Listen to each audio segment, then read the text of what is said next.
Looking to reconnect, recharge, and grow alongside women in agriculture and food? Join the Advancing Women Conference happening November 23rd through 25th, 2025 at the Sheraton Fallsview in Niagara Falls, Ontario. Hear from inspiring leaders who are shaping the future of ag and food, gain practical insights to support your personal and professional growth, and build meaningful connections with like-minded women from across the industry. For all the details and to save your seat, check out the link in today's show notes.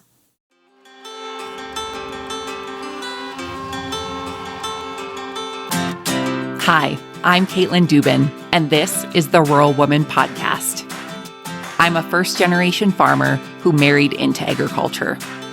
Born and raised in a city, I was so unfamiliar with where my food came from, but I was determined to figure it out. Through my journey into agriculture, I saw women who were strong but humble, often taking a back seat. To me, these women were leaders who deserved a seat at the table. I created the Rural Woman Podcast to share the voices of women in an industry whose stories often went untold. The rural entrepreneurs who live and breathe their work, full of grit and pride. We come here to share our stories, to be in community with each other, to be challenged and inspired, but most importantly, to be celebrated and to be heard. We may not all live, farm, ranch, or homestead the same, but we are all connected. We are rural women, and our stories are worthy of being told.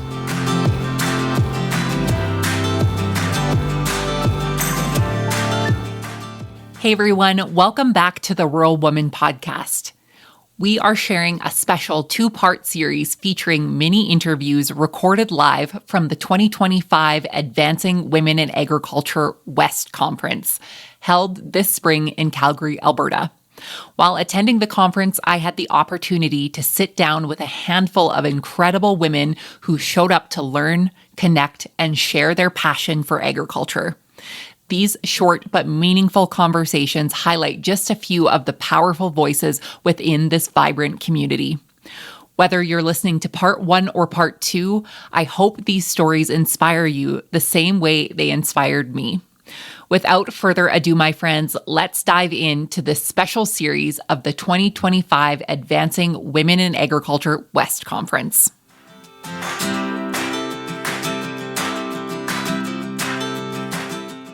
Welcome. Tell us your name and who you are and what your connection to agriculture is.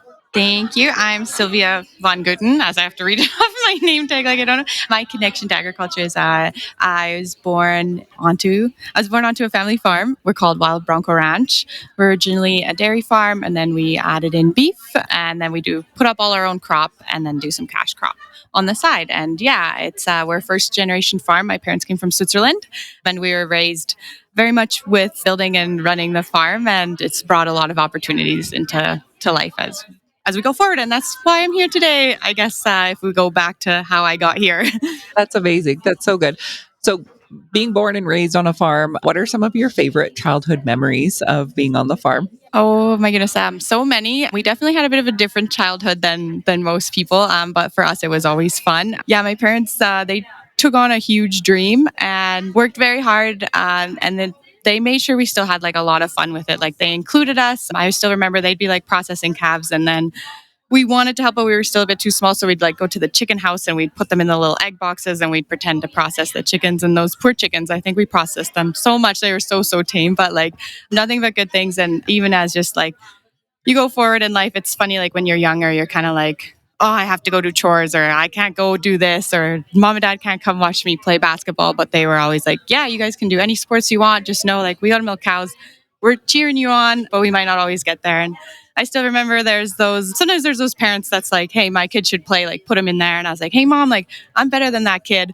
But like, their mom keeps saying, like, put them in. And so I'm here. And then I still remember this to this day. She's just like, well, she's like, at the end of the day, characters are going to reveal itself, or the hard work is going to reveal itself. So she's like, if you want to be playing, she's like, you got to run faster, jump higher. And she's like, and just work hard. She's like, you'll get on there. And kind of, they're always so supportive, and they still are. So just like lots of things that I think I came with lots of different strengths thanks to the farm that I didn't even know about until I'm older and I'm kind of looking back like, hey, I was really, really lucky to grow up the way I did, even though when we were kids, we're like, we have to do chores or this or that. Right. The character that comes out of having to do barn chores is like make or break for a lot of people. Yes, character development, I call it now when we Yeah. have younger kids and we're making them do things. I'm like, it's good character development for them. But yeah. Yeah, absolutely. Have you been to the Advancing Women's Conference before? No, and I almost don't want to even say it out loud or even on here, but I guess here I am. So I was getting all these emails in February, early February, and even got this like call, and I only kind of listened to the beginning of it, and it's like, hey, the Advancing Women in Ag Notables is coming up, this and that, and I'm very busy sometimes and don't slow down enough to like sift through all the emails and phone calls and just think I take the important ones. And I really should have paid attention because then March 8th, International Women's Day rolls around. And I remember I was at the Western Dairy Seminar. I was in Red Deer and I was a keener and I sat in the front for the presentation and my phone was blowing up, but I'm not going to go on it and check or what's going on. But anyways, short story long or long story short, I was a nominee and a notable for the Advancing Women in Ag. And I feel like almost like rude or ignorant that I like didn't even know I was in it and made it that far. And I still remember I called my sister and I was like full of imposter syndrome. I was kind of like, I don't know how I'm in this. Like, I think I'm over my head and I'm supposed to do all these things and I didn't even do them. And then I like qualified all the way to the thing and I'm supposed to go to the event. And, I was so happy to have her support because she's so grounding. She's like, hey, you so deserve this. And I so needed to hear that from someone. And we were just talking here and it's like, a goal of mine is that I don't need that validation from other people to feel like, yeah, I can be here, but I'm still struggling with I need the validation that I can be here and I deserve to be here or that you're good enough. I think everyone struggles with. So, I was a nominee and a notable for the Advancing Women in Ag, and we did make it all the way through. And I feel like the universe was maybe just saying, like, hey, slow down. Like, I was just in a very kind of head down, work, do this, do that, feeling like I wasn't showing up good enough, although that was my own self criticism. So, it was a very nice kind of, hey, give yourself some validation. Go to the thing. I came to the whole conference, and it's been really great, and it's just nice. I don't know. I think it's just healing a little part of that. You don't think you're good enough, so to say. And then I don't want to say there's struggles we face, but there's self-doubt and those expectations you face. And it's just been nice that like, hey, you're not alone in it. Like everyone feels it and people being like as friendly and kind and validating. And like I got to be at a table with the believe I'm forgetting her name right now. The lady the CEO of the Little Potatoes company. Yep. But I got to be at a breakfast with her yesterday, sitting at the same table and just like, I sat at that table and there's a lot of older ladies than me. And I remember just sitting there being like, oh my goodness, they probably think like, just this girl who maybe she doesn't even know how to do this or that. And in my head, I'm like, you can drive a big truck, you have your class one, you farm, you can do this. Like you could definitely outwork her, like, and I'm like, what are you doing? Like, you're just in your head. Like, and I'm just like, just be here, like get out of it. And they're all so kind. Like everyone, is there. And like, no one's here to like judge you. They're just here to work with you and talk with you and walk you through it. And just like the realness of the people and stuff. And I think it just helps shut up those bad little voices in your head that are maybe being mean or like judging yourself and saying, hey, you don't deserve to sit here. The women uplifting each other is definitely kind of turned that voice off a bit. So that's good. Absolutely. And you need to know that you're not alone with the mean girl voices in your head. As a person who, my first Advancing Women conference that I came to was 7 years ago. And I came here as just a farmer and a relatively new farmer. And I was like, I'm going to get got here. They're going to figure out that I'm not supposed to be here. And that's never happened. It's never happened the entire time I've came here. And the confidence that I hope you leave with will project you forward in your career and really feeling like you belong at a table. And if that is the one piece of wisdom that you can leave, it's okay to slow down. It's okay to reflect on what you're doing and to know the importance and value of it. So That's my piece of wisdom that I hope you bring with, and absolutely very deserving of a nomination. And thank you for sharing your story with me. Yeah, no, thank you. And thank you for, that the wisdom is truly coming from a wise fuck. Because even, I don't know if I talked to you on the first day or if it was yesterday, but I still remember you introducing yourself, being very friendly and welcoming and saying, oh, like, you're going to come back for the interviews. And I still remember on that day, I was like, yeah, heck no. Like, I'm just this little thing over here. Like, they don't need to interview me. And so I guess even within the 42 hours or 72 hours of, getting to feel empowered and turning that voice off. Here I am talking to you, and I was telling her too. I was told like, you would be back. literally, they always come back. Yeah, I know. I was thinking this morning, I was kind of jittery. I was like, no, I'm not going. I was like, yes, you're going. That's what this weekend is about. Like, go and do the things, Absolutely. and it's for each other, and just like with your stuff too. I'm sure you don't probably always hear the full effect, but even just by what you do, I hope you know that it like projects a way bigger picture that you don't always get to see that ripple effect. So likewise. Thank you.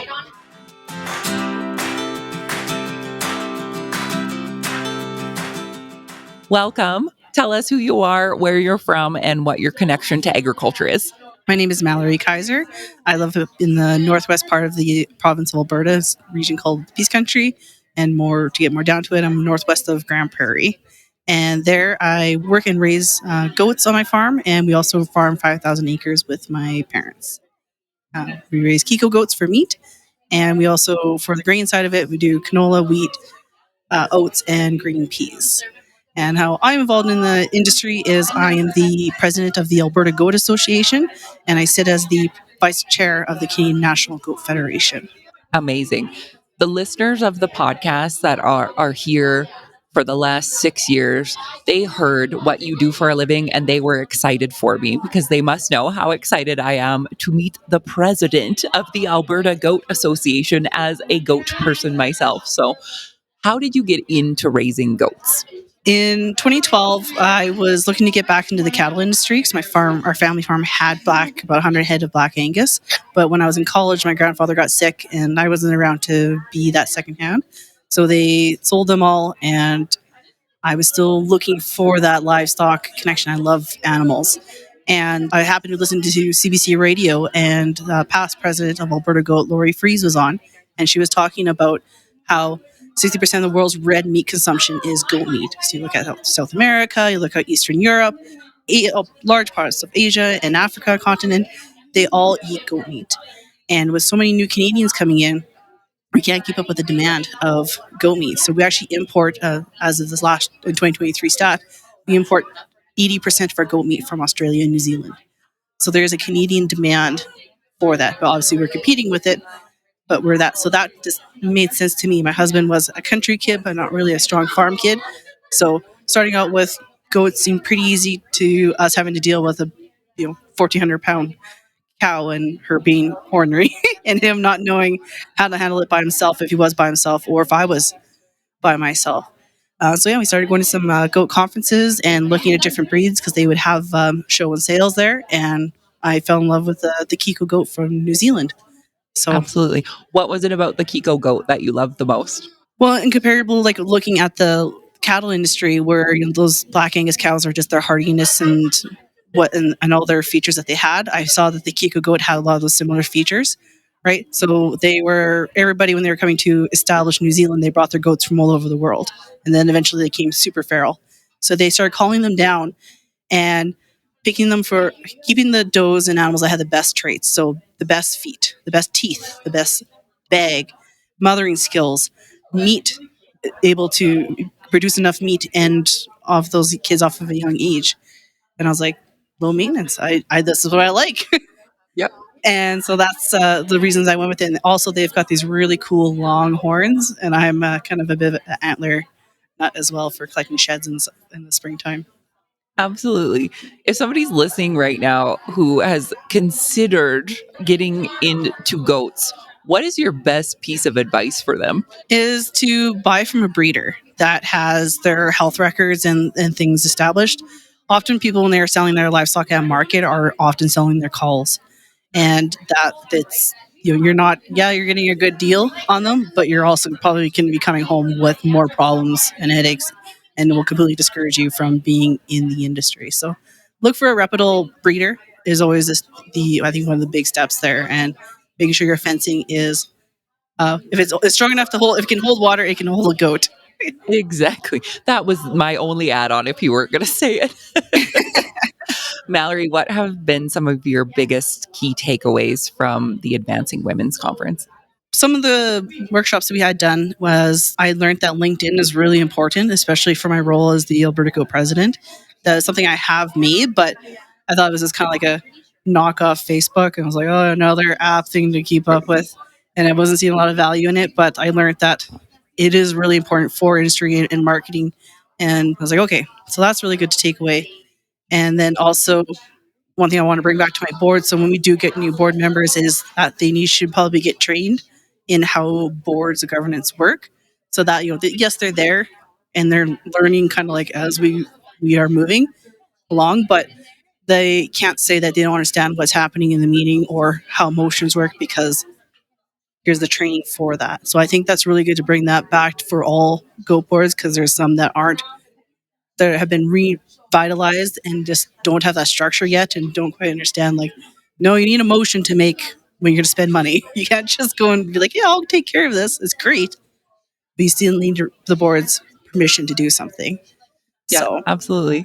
Absolutely. Thanks for sharing your story with me. I appreciate it. yeah, no problem. Thank you.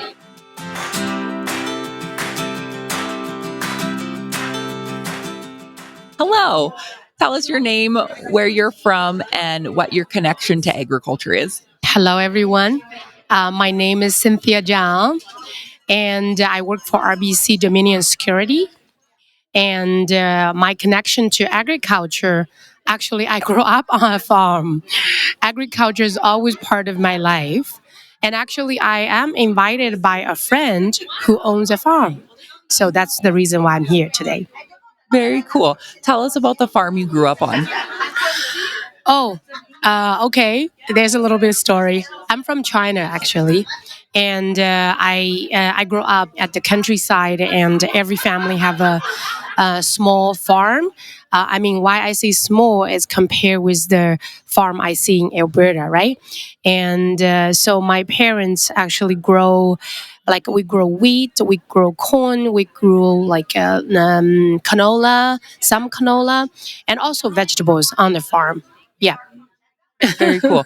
What's your favorite childhood memory of being on the farm? Oh, I love your question, to be honest. Funny enough, like when we were little, we always want to involve into the farm work, but you have limited capacity, right? So, but when you invite your friend join the to do it together, it's fun and you have a bigger impact. So my best memory is when I was in elementary school. We have a bunch of girls. We said, okay, whose family is going to harvest the corn? We all go to help her, and then we take turns, right?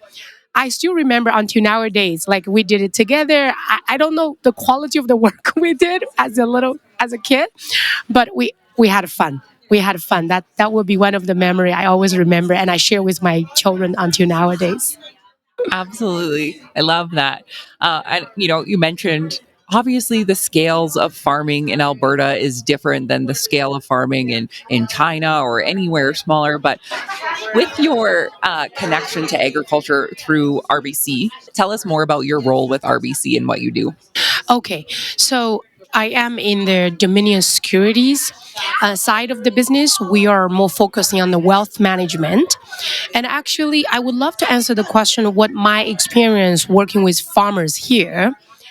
And the truth is, I'm shocked, and I'm in a good way. I do talk with some of my farmer clients or prospects, some of our prospects. They are so smart and they are actually sophisticated business person, which impressed me because my parents, to be honest, they are just farmers, and we like related to my childhood, we don't need to worry about commodity price. We don't need to worry about expand our products to overseas market, right? Because as I mentioned, we are smaller scale, but here the farmers, they have very strong voice. they actually provide commodities to the world to live on, right? Like I know a farmer who actually supply hays to China and to Japan. I when I talk with them, they are I'm very I respect them a lot. They have very sophisticated business understanding of the word, of what's like their they have vision. How do they develop their business, and their family work tight together? I'm impressed. Yes. That's amazing. Is your first time at Advancing Women Conference, or have you been here before? First time. First time. What has been some of your key takeaways that you're going to bring home with you after the conference? I joined some of the other agriculture related events, and I even talked with some of the college who actually one of the college I talked to is Oates University College. I think it's college. Sorry, and their principal there actually mentioned it's hard for them to recruit students. They when the students register in their program, they can find job easily. But it's just like so difficult to find the talents who are committed, young people committed to into agriculture.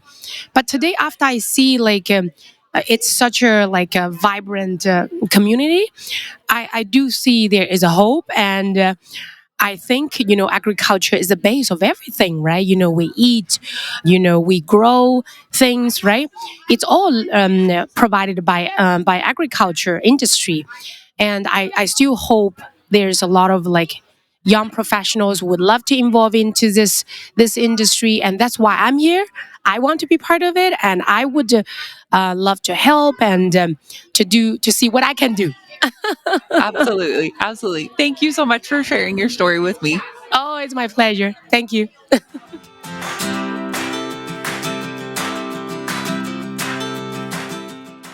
Hello. Tell us who you are, where you're from, and what your connection to agriculture is. So my name is Gail Cunningham. My husband and I are primary agricultural producers just outside of Camrose, Alberta, near a very tiny, tiny hamlet containing a post office called Kelsey, Alberta.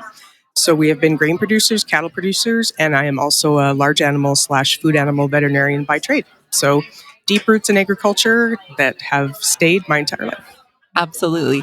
Gail, you spoke on a topic yesterday here at the Advancing Women Conference that affects all women. Can you tell us a little bit about your presentation? I will. So this was one of my first presentations that I've done. I have started speaking on perimenopause and menopause. It's a topic that I think menopause is having its moment in social media, but women still lack the real accurate information that they can use to change their journey. Every woman's journey is unique. Everyone's symptoms are unique, but our physicians currently are lacking recognizing the symptoms and therapy, number one. And number two, women are lacking access to appropriate treatment and information options. It's starting to change, but our rural women especially struggle for women's health specialist access. A friend of mine, I've been helping her trying to find a women's health specialist. She contacted a menopause clinic in Edmonton. It's a 2-year wait. It's by referral only now, and they're getting 20 to 30 referrals a week. So this is a space that needs more people, more information, and for us to talk about it to help each other. Absolutely. What has been some of the reaction from the women who were sitting in your session? I'm assuming that some women maybe haven't even started to have these conversations. Like, what were some of the questions? What were the reactions? Well, first of all, shock. One thing that really got me into this was I attended a Canadian Menopause Society conference in Vancouver. My daughter attends school there. I happened to be in town when it was on, so I went with a physician friend of mine. I saw a picture of what is called genitourinary syndrome that affects up to 40% of women, where essentially your vagina shrinks and narrows to the point that your urethra is so exposed it causes all kinds of urinary tract infections, etc. And I saw that and my face dropped and I thought, wow, I thought I was educated and I know nothing. So first of all, shock at what can happen. The reactions I've gotten since the presentation are, thank you. Thank you for giving me straight shooting, real information. One of the things I talk about is having an appropriate conversation with your doctor to advocate for yourself and how to do that. And that was really a big piece for them. Yeah, that's so good. Is this your first time at Advancing Women or just first time presenting? It's my first time Advancing Women, and I am loving it. I will be back to everyone I can possibly attend. That's amazing. What have been some of the key takeaways that you have yourself from the people that have been here, from the presentations you see? What are some of the things that you're walking away with today? So number one, connection. And, that's one of the things I talk about in my talk, but I'm like, wow, these women get it. And I think it's going to start to change. Number two, the amazing things that all these women are doing. I think it's fabulous, and creating this community for us to lift each other up. That's something I needed years ago, was somebody to just reach down and pull me up. And that's happening here. And it's something we need to continue. Yeah, amazing. Thanks, Gail. Thank you.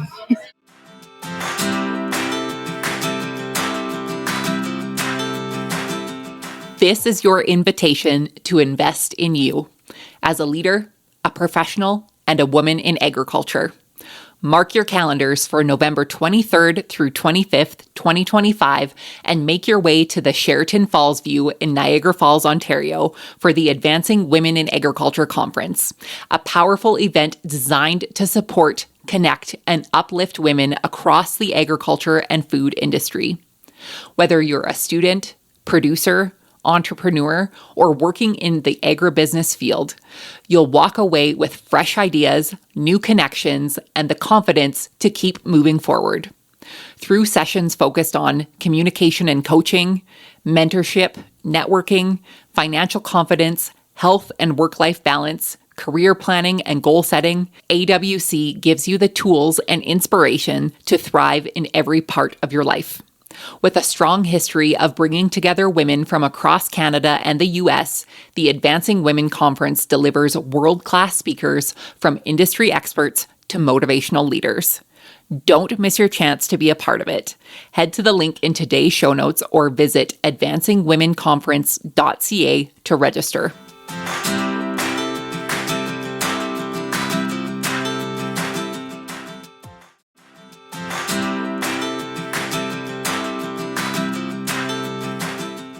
Hi there. I'm so excited to chat with you. Tell us your name, who you are, where you're from, and what your connection to agriculture is. I'm Eva Mutua, Kenyan. So I'm from Kenya. I'm a veterinarian, and I'm very, very passionate about agriculture, and especially the animal behavior and welfare space. So my affiliation to the Advancing Women Conference, I'm doing my PhD currently. So that's how I got to be here. That's amazing. What made you decide that you wanted to do your studies in Canada? Well, mine is a whole journey, so I can give you a recap of it. So, for my undergrad, I did veterinary medicine. I was always very passionate about animals, like always curious. Like, why is that dog doing what it's doing? What is happening? Then, after my undergraduate, I was like, if I'd ever do a master's, I'd love to do a master's in animal behavior and welfare.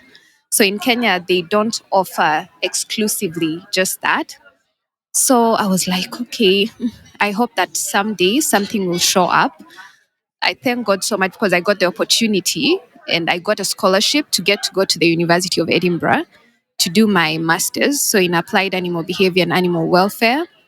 So during my thesis, I worked in the cow-calf sector, so understanding maternal behavior in the dairy industry. So after that, I said that if I'd ever do a PhD, I'd want to do a PhD again in the cow-calf sector. So after my master's, I tried finding something in that area and I didn't at that time. So I went back to Kenya, started up a consultancy in animal behavior and animal welfare. Then after 1 year, I found it actually through LinkedIn, my PhD. There was an advertisement and my supervisor was doing a project in the cow-calf sector. So maternal behavior in the cow-calf sector, but in beef cattle. And I was like, that's what I'd love to do. And that's how I'm in Canada now. That's amazing. Is this your first time at the Advancing Women's Conference or have you been here before? This is my first time. How is it? I love it. I love it. It's amazing. Like, I really, really love it. And there's something amazing about it, about the people who are here. about the stories that you're hearing and especially about the topics that they're giving. I'm really, really impressed by the fact that they're really embracing the mental health space.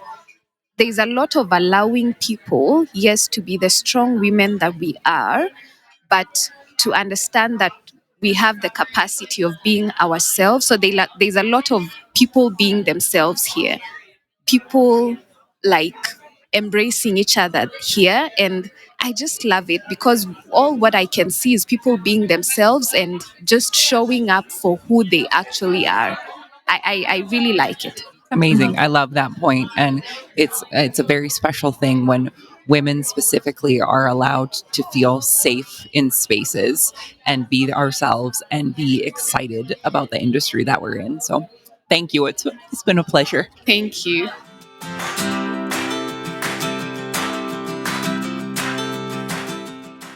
Welcome. Thanks for joining me. Yeah, thank you for having me. Tell us who you are, where you're from, and what your connection to agriculture is. Okay, I am Roxy Braun. I am from Saskatchewan, a little farm in the central spot. I am born and raised cattle and grain farm, and now we currently have a 400 head cattle operation. Amazing. Tell me some of your favorite childhood memories from growing up. Oh my God, we would play. This is so embarrassing, but me and my sister would play in the kraals in springtime, and the cow frozen poop was rabbits, and we would collect them and make like herds of rabbits and pretend there were rabbits in the trees. Oh my gosh, this is amazing. I know, literally farm kid to its core. Right? I grew up in the city, so when I hear these stories, I'm immediately jealous. I'm just like, we had such a board. I played Nintendo 64. Like, we didn't have any fun frozen poop to play with. I know, and we grew up in a no technology house when Right. it was light. So you could have a TV on during nighttime, but during the day we were not. So you just came up with like the most wildest things Right. possible. That's awesome. Roxy, I am trying my best to stay in my appropriate booth over here so I don't buy an entire new wardrobe from you beside me. So tell us a little bit about your boutique and when you started it and what it is. Okay, so it is called Backroad Boutique, and we started it, or I guess I always refer to we, but it is just me, a one-woman show.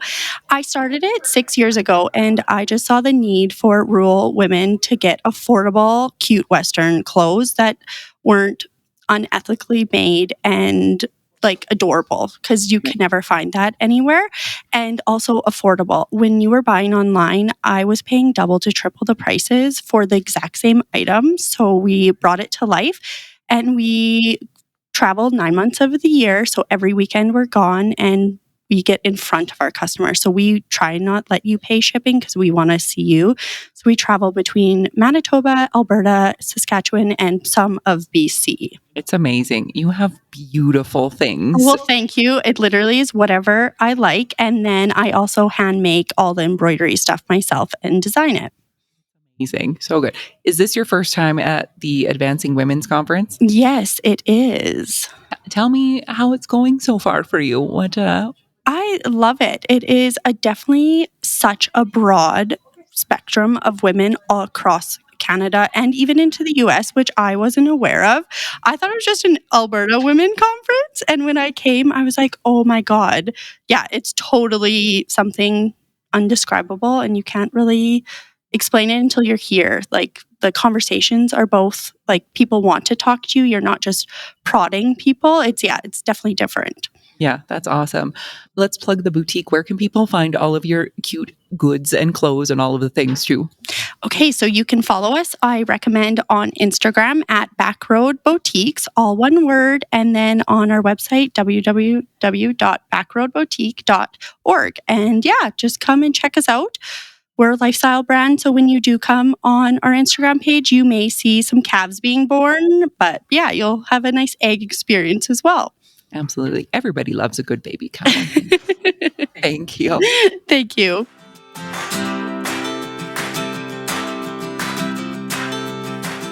Hello, welcome. Hi, How are you? I'm great. Good. Tell us who you are, where you're from, and what your connection to agriculture is. My name is Shawnee Hrabec. I currently live on a farm near Holden, Alberta. And my connection to agriculture is I grew up in a entrepreneurship family who does custom egg work. And I am currently married to a farmer, as well as I run a custom agricultural soil testing business for the past 12 years. And I recently started a cut flower farm. So just a little busy then. Yes. So tell me about the soil sampling. If somebody is listening right now who has never sampled their soil, what is your elevator pitch to them? Why should they start soil sampling?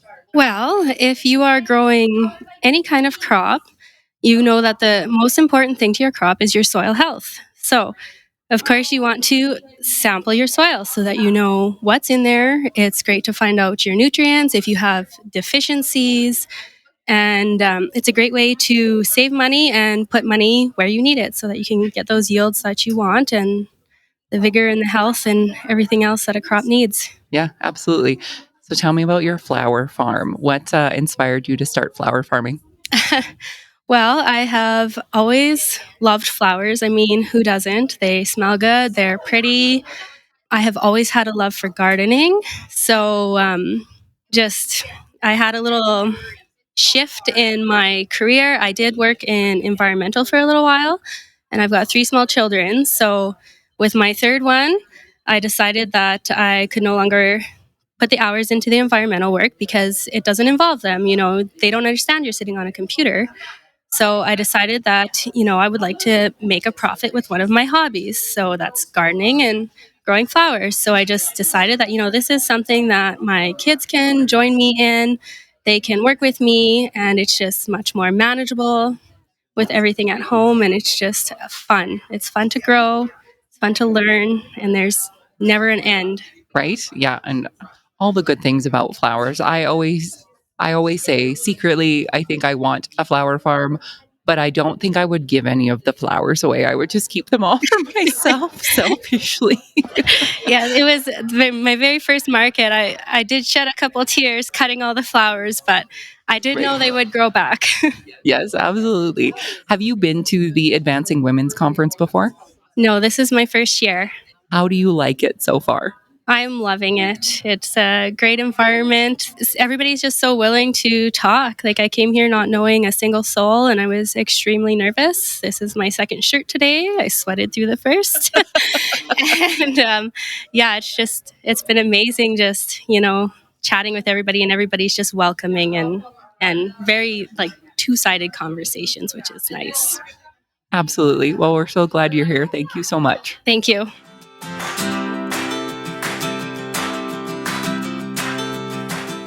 Hello, welcome. Hi, thank you for having me. How are you today? I'm great. How are you? I'm so good. Tell us who you are, where you're from, and what your connection to agriculture is. So I'm Heather Zurel. I'm from St. John's, Newfoundland. And my husband and I just started farming a couple of years ago after more than a decade of gardening. It's been such an exciting career and life transition. And at around the same time we started the farm, I also had changed my career after almost a decade in medical research and then manufacturing for a little bit as a data scientist. I started thinking about how I could use my skills and my background to help make the most of the farm. Because when my husband's grandparents farmed, his parents didn't, and we didn't really kind of have a lot of that generational knowledge that many farmers do.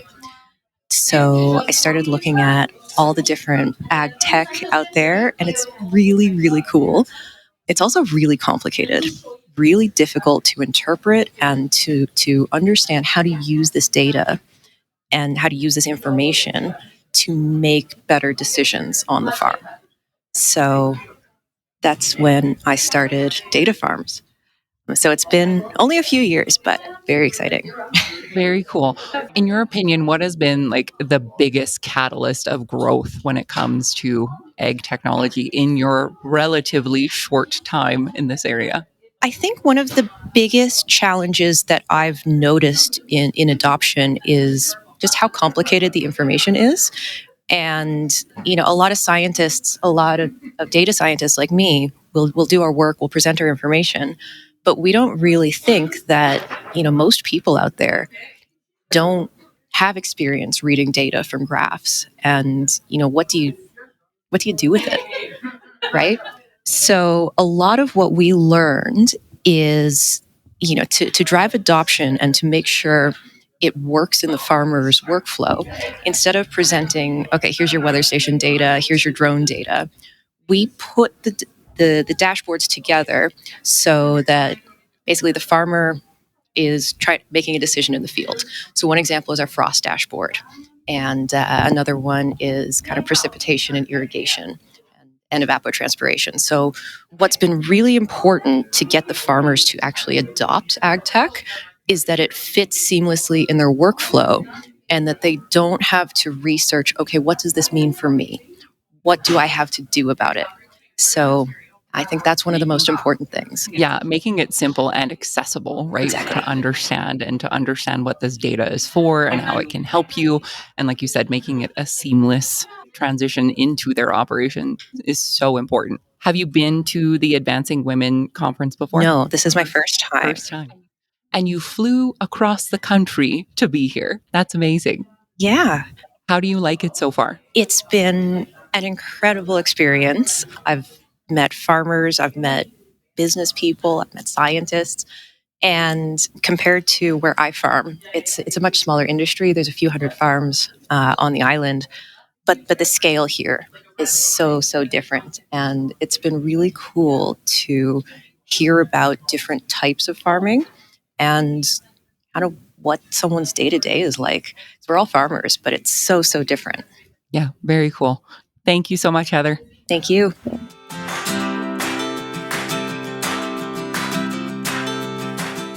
Hello. Hi. Welcome. My first question for you, tell us who you are, where you're from, and how you're connected to agriculture. My name is Julianne Warner. I'm from Makwa, Saskatchewan, and I come from a cow-calf operation that me and my family run. I'm a fifth generation farmer, so kind of down the line and carry on the generation. And this past spring, I just graduated from Lakeline College with my diploma in agribusiness, and I've now continued on to the U of S, and I'm getting my degree. And yeah, I just love agriculture, and it's something I'm passionate about and love doing and love living the life in it. Absolutely. I love that. So you're fifth generation, born and raised on the farm that you grew up on. What are some of your favorite memories as being a kid on a cow-calf operation? Honestly, it's just going outside and doing things as a family, and even as if it's as simple as just going and taking twine off the bales or going and checking cows. And this past summer, it was really nice because we kept one of our herds close to the house, and so we would just go up to each other and and be like, oh, do you want to just go check cows? And we just hop in the gator and go and check cows, and it was fun.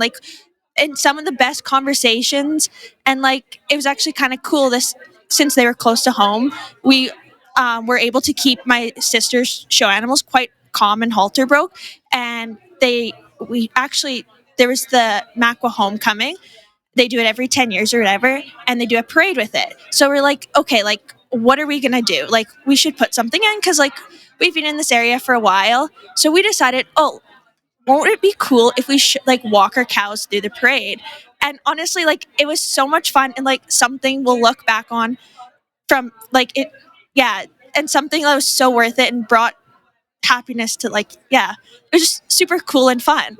I always feel like people should be happy when they see cows. I certainly am always happy when I see cows, especially in settings that cows are not normally, like walking down a small town road. So that's amazing. Is this your first time at Advancing Women Conference? No, this is actually my second year. I came last year, and honestly, it's so much fun.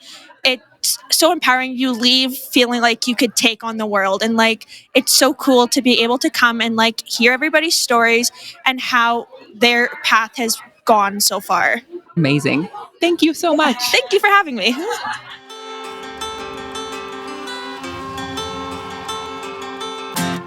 Thanks for listening to the Rural Woman Podcast.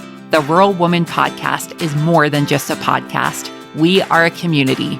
A huge thank you to the Rural Woman Podcast team, audio editor Max Hofer. A special thanks to our Patreon executive producers, Sarah Riedner from Happiness by the Acre. To learn how you can become a Patreon executive producer or other ways to financially support the show, head on over to wildrosefarmer.com to learn more. Be sure to hit the follow or subscribe button wherever you listen to the podcast to get the latest episodes directly on your playlist. And if you are loving the show, please be sure to leave a rating and review on Apple Podcasts or any other platform that accepts ratings and reviews. You can connect with us on social media at The Rural Woman Podcast and with me at Wild Rose Farmer. One of the best ways you can support the show is by sharing it. Send this episode to a friend or share on your social media. Let's strengthen and amplify the voices of women in agriculture together. Until next time, my friend, keep sharing your story.